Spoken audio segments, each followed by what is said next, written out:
तो हम लोगों को ये विचार करना है कि भोजन जिससे एनर्जी मिलती है, भोजन से हमें जो रस मिलता है, भोजन का रस है, उससे मन भी बनता है। जैसा खावे अन्न वैसा, जैसा पीवे पानी वैसी होवे पानी। ये भोजन पर डिपेंड है।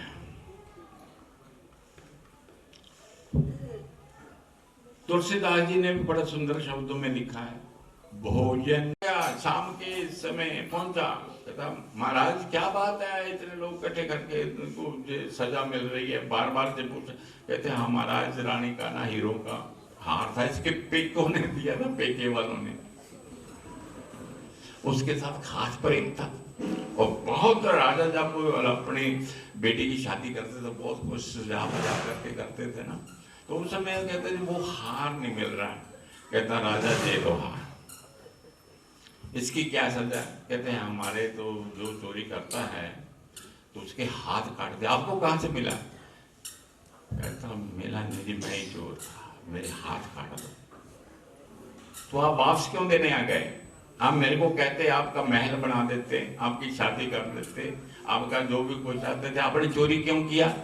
कहते राजा कल तेरे साथ तेरा जो व्यापारी कोई मंत्री था उसके घर मैंने भोजन किया, आप भी थे साथ? कहते हाँ।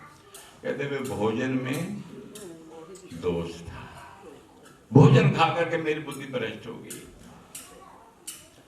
वो बुद्धि इसलिए भ्रष्ट हुई है कि मैंने आपके राज्य में जो चोरी होती है 420 होती है, उसका जो फल है कि मेरा मन भी चोरी करने पड़ेगा, तो मेरे को भी सुख लेने की इच्छा हुई। राजा दे लो। राजा कहने लगा महाराज, तो अन्न की महानता इतनी, यदि ऐसे सिद्ध महापुरुषों के यदि मन खराब होते हैं, यदि ऐसे दोष आप संतों में भी देखते हो ना, तो समझ लो क्या बात है, 2 नंबर का संत लोग भी भोजन बढ़ाना खाते और में भी दोष आता है। आप शुद्ध मन से भोजन करोगे तो बहुत अच्छा मिलेगा।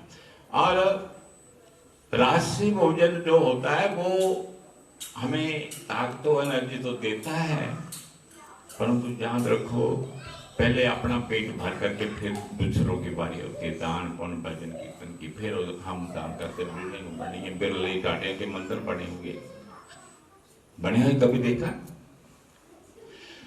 10 लोगों की कमाई का हम लोग खाते हैं। 10 लोगों की कमाई, हिम्मत की कमाई जिसे बोलते हैं। 10 नाखन 5 ये सच्ची सुची कमाई है। और गुरु नानक देव जी ने भी भोजन छोड़ दिया। भोजन बहुत महत्व रखता है।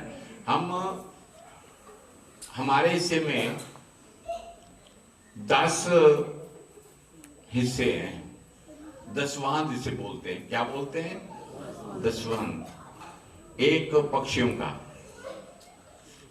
एक जल में जो जीव रहते हैं 2, तीसरा ब्रह्मचारियों का, चौथा संतों महात्माओं का, 5वां मंदिर का, 6वां राहीगीरों का,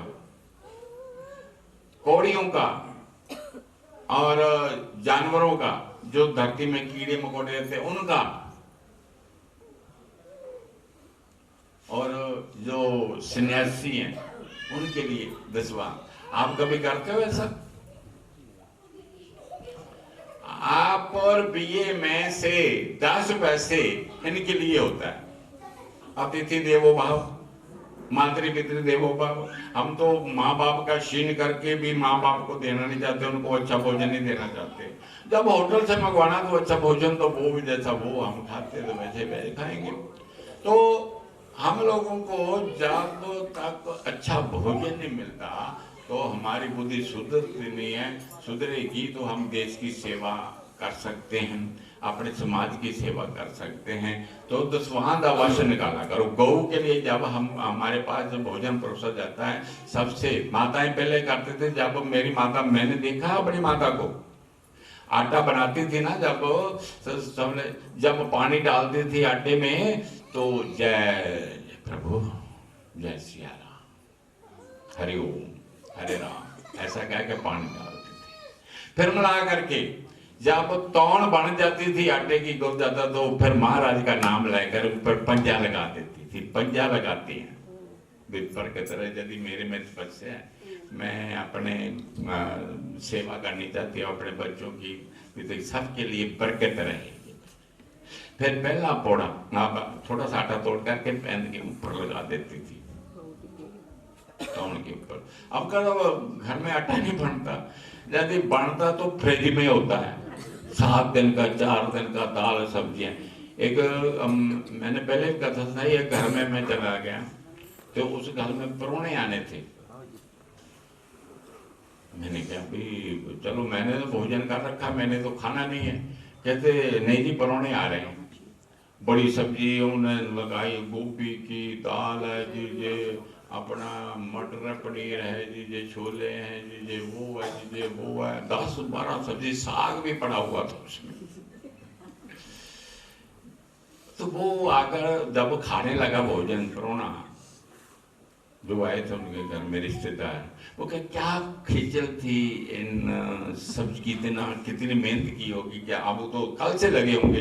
कहते नहीं जी, 2 सब्जी बच जाती है ना, हम फ्रिज में रख देते हैं, वही गर्म कर करके ला रहे हैं, अभी तो 3 सब्जी और आनी है।